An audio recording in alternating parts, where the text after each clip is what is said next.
Assalamualaikum warahmatullahi wabarakatuh. Pada pertemuan kali ini kita masih ada di bab 1 karena masih ada beberapa yang harus kita bahas sebelum sampai ke materi sistem gerak pada manusia, hewan, dan tumbuhan. Oke, pada materi kali ini saya akan membahas tentang gaya dan hukum Newton 1, 2, dan 3. Gaya adalah tarikan atau dorongan. Gaya dapat mengubah bentuk, arah, dan kecepatan benda. Gaya dapat dibedakan menjadi dua, yakni gaya sentuh. Ada dua, yakni gaya otot dan gaya gesek. Gaya otot terdapat pada sistem gerak manusia, dan gaya gesek juga ada, namun kita akan membahasnya pada gambar yang di sebelah, yaitu gambar seorang anak yang sedang mendorong meja, di mana ketika dia memberikan gaya dorong, maka yang terjadi adalah gesekan yang ada pada meja sehingga meja itu dapat terdorong dan keluarlah bunyi gesek yang ada di sana. Mungkin itu contoh sederhananya. Dan berikutnya seorang anak yang sedang memanah, dia memainkan gaya ototnya dan juga gaya geseknya. Berikutnya adalah gaya tak sentuh. Gaya tak sentuh adalah gaya yang tidak memerlukan sentuhan secara langsung. Contohnya apa? Gaya tarik pada magnet, yakni ketika magnet berdekatan dengan paku, maka yang terjadi secara tidak langsung magnet menarik paku-paku tersebut. Tidak terlihat, namun ada gaya tarik-menarik dalam magnet tersebut yang memunculkan sehingga paku dapat menempel pada magnet. Berikutnya adalah gaya gravitasi contohnya. Gaya gravitasi contohnya seperti penerjun payung. Nanti kita akan bahas di hukum Newton 1, 2, dan 3. Selanjutnya, hukum Newton 1. Kalau kalian lihat di situ ada gambarnya, itu merupakan fisikawan atau ilmuwan yang menemukan hukum Newton, yakni Isaac Newton. Di hukum Newton 1, kalau di buku kalian pasti ada penjelasan tentang Newton menyatakan sifat inersia benda, bahwa benda yang tidak mengalami resultan gaya atau sigma F sama dengan 0 akan tetap diam atau bergerak lurus beraturan.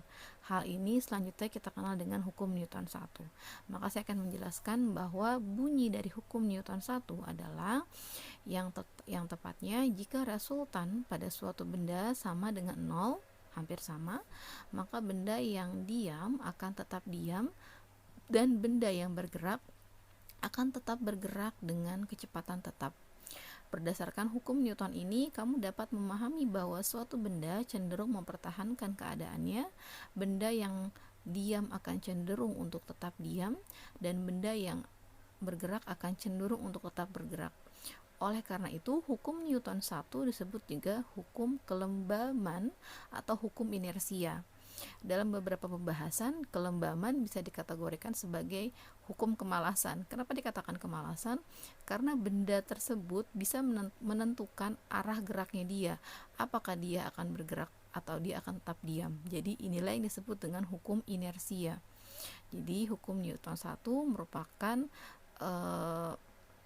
penjelasan dari sifat inersia suatu benda, sifat di mana benda tersebut dapat memutuskan sendiri bahwa ia dapat bergerak ataupun diam. Mungkin seperti itu, bisa dibayangkan nanti ya dengan beberapa praktek yang kalian observasi sendiri. Berikutnya adalah hukum Newton 2. Hukum Newton 2 bunyinya adalah percepatan sebuah benda berbanding lurus dengan gaya total yang bekerja padanya dan berbanding terbalik dengan masanya. Arah percepatan sama dengan arah gaya total yang arahnya sama dengan arah gerak benda. Akan tetapi jika arah gaya total yang diberikan pada benda tersebut berlawanan dengan arah gerak benda, maka gaya tersebut akan memperkecil laju benda atau bahkan menghentikannya. Karena perubahan kelajuan atau kecepatan merupakan percepatan, maka dapat disimpulkan bahwa gaya total yang diberikan pada benda dapat menyebabkan percepatan. Contoh penerapan hukum Newton 2 dapat kamu amati dengan orang yang sedang menendang bola. Artinya ketika orang itu sedang menendang bola, maka yang menendang itu memberikan gaya kepada bola. Maka bola tersebut akan bergerak dengan percepatan tertentu, tentunya sesuai dengan kerasnya atau sesuai dengan gaya yang diberikan ketika orang itu sedang menendang bola tersebut. Jadi kalau gayanya kecil, maka tendangannya pun tidak akan kencang tentunya. Tapi kalau gayanya besar, maka tendangannya akan dihasilkan pun adalah tendangan yang besar, seperti itu. Hukum Newton 2 ada rumusnya. Sigma F sama dengan M dikali A. Sigma F adalah gaya total yang bekerja pada benda yang satuannya adalah Newton. M di sini adalah massa benda, satuannya adalah kilogram. A sama dengan percepatan benda, satuannya adalah meter per second persegi. Berikutnya adalah hukum Newton 3. Bunyinya, ketika suatu benda memberikan gaya pada benda kedua tersebut memberikan gaya yang sama besar tetapi berlawanan arah terhadap benda pertama. Contoh penerapannya adalah saat kamu memukul meja, artinya memberikan gaya kepada meja. Maka meja tersebut akan memberikan gaya kembali kepada tangan kamu dengan besar yang sama dan berlawanan arah dengan arah gaya yang kamu berikan. Oleh karena itu, semakin besar kamu memukul meja, maka tangan kamu akan semakin sakit karena meja melakukan gaya yang juga semakin besar ke tangan kamu. Bu, boleh saya praktekkan nggak? Boleh, karena ini bakal jadi tugas, tapi hati-hati ya. Oke, di situ ada gambarnya, gaya yang diterima tangan dari meja. Bukan berarti meja memberikan suatu energi balik, tidak ya. Tapi ini merupakan gaya yang ditimbulkan ketika kita memukul meja. Apakah pukulan kita itu sifatnya gayanya kencang, maka yang dihasilkan adalah sakitnya pun akan lebih terasa. Tapi kalau gaya yang ditimbulkan atau mungkin ketika memukul meja hanya perlahan, maka sakitnya pun sedikit atau bahkan mungkin tidak terasa gitu ya. Oke. Di sini hukum Newton 3 rumusnya adalah F1 sama dengan dikurang sama dengan F2. F aksi sama dengan min F reaksi. Gaya yang diberikan pada benda satuannya Newton. Kalau F2 adalah gaya yang diterima kembali pada benda satuannya pun Newton. Seperti itu. Nanti kita akan ada soalnya. Tapi sebelum itu saya ingin kalian mempraktekkan dulu. Jadi, di sini tugasnya adalah kalian buatlah video yang menerapkan hukum Newton, bentuk kegiatan sederhana atau bentuk praktek sederhana yang dilakukan di rumah saja. Jadi kalian nggak perlu keluar rumah. Pilih kalian mau menerapkan dalam video kalian hukum Newton 1, hukum Newton 2, atau hukum Newton 3. Jadi salah satu aja.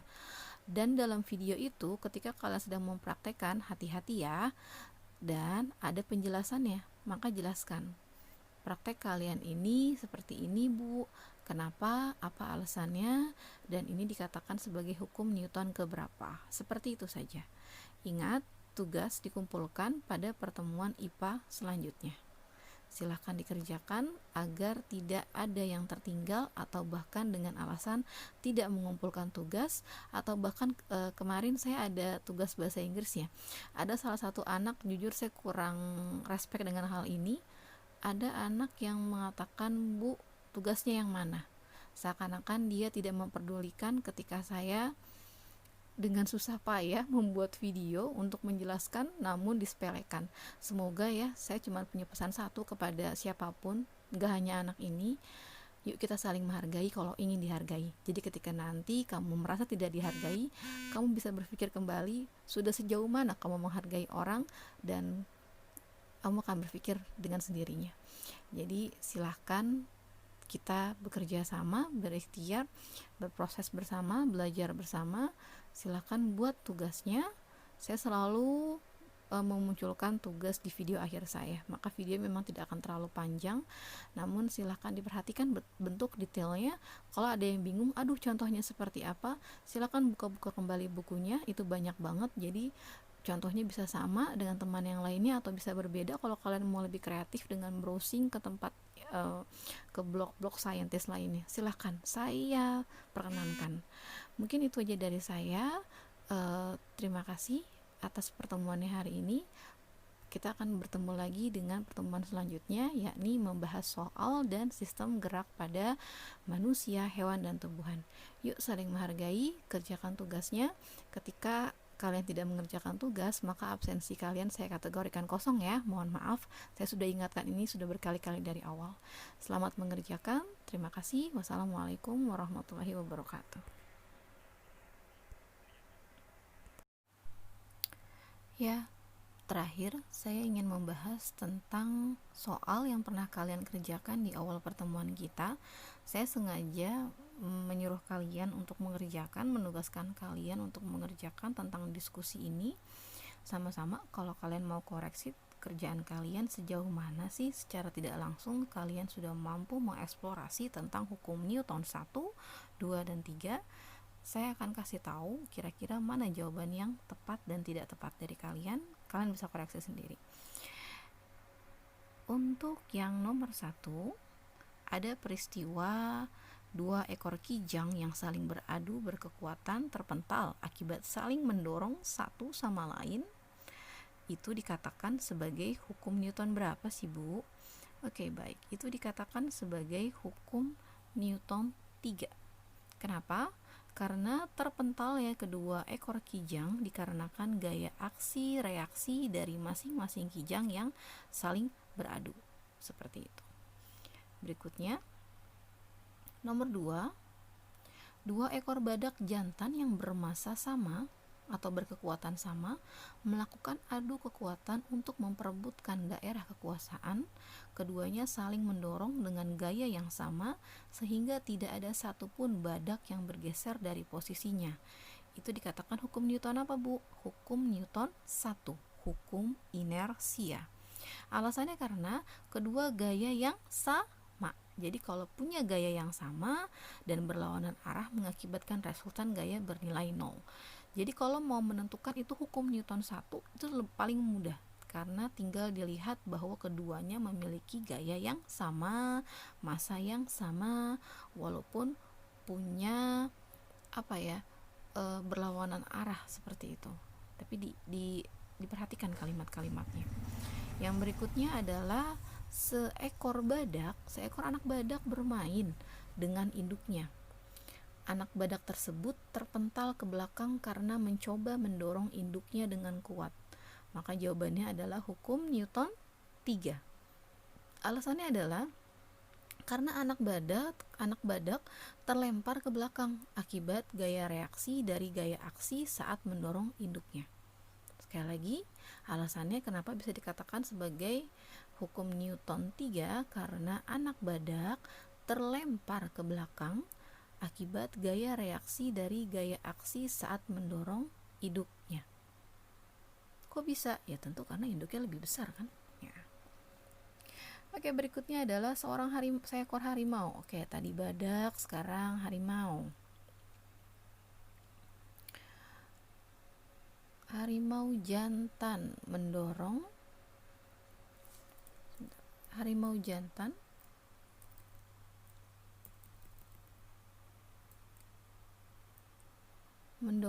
anak kijang dengan kekuatan penuh hingga terpental jauh.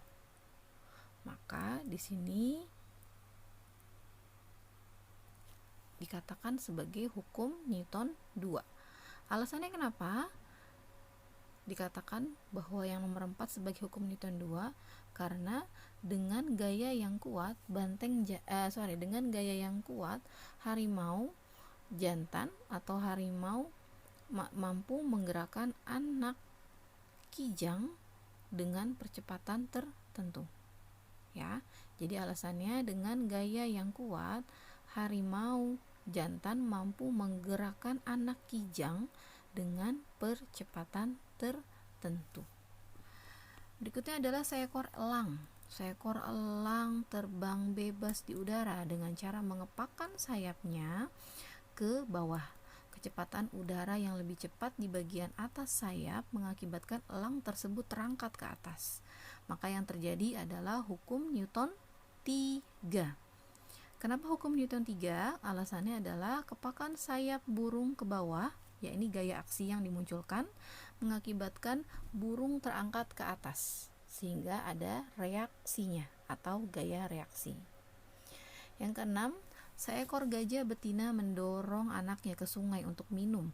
Gajah betina tersebut mendorong anaknya dengan hati-hati karena massa tubuhnya yang jauh lebih besar daripada massa tubuh anaknya. Jadi biar anaknya nggak jatuh ya. Maka yang terjadi apa? Gaya Newton 2 hukum Newton 2. Kenapa hukum Newton 2? Alasannya dengan gaya yang diberikan gajah betina mampu menggerakkan anak gajah dengan percepatan tertentu, dengan mengendalikan percepatannya.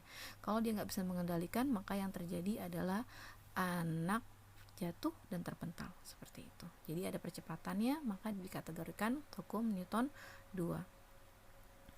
Berikutnya, seekor ikan berenang di dalam air dengan cara menggerakkan siripnya ke belakang. Bayangkan ikan cupang kalian di rumahnya yang lagi nge-hype sekarang ikan cupang kan. Yang terjadi adalah gaya hukum Newton 3, reaksi aksi. Gerakan sirip ikan ke belakang, gaya aksinya mengakibatkan ikan terdorong ke depan, gaya reaksi. Jadi kalau kalian mau membayangkan kalau kalian berenang gitu ya, walaupun saya nggak bisa dan saya nggak bisa berenang, tapi saya bisa tahu kalau kita berenang, ketika menggerakkan tangan kita, maka yang terjadi adalah pergerakan. Kalau kita nggak menggerakkan, maka yang terjadi adalah tenggelam, seperti itu. Di sini disebut dengan gaya aksi dan reaksi. Yang kedelapan adalah seekor jerapah jantan memiliki kepala yang besar untuk menyerang jerapah jantan lainnya saat dewasa. Maka yang ada di sini merupakan hukum Newton 2. Kenapa hukum Newton 2? Kepala yang besar berarti massanya juga besar. Sehingga dengan massa yang besar, gaya yang akan dikeluarkan saat menyerang jerapah lainnya juga bernilai besar. Next, hukum yang ke-9.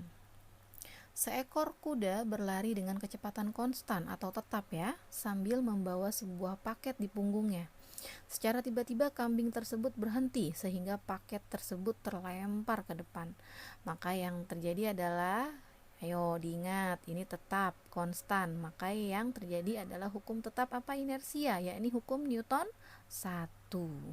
Alasannya, paket terlempar ke depan karena ingin mempertahankan keadaannya.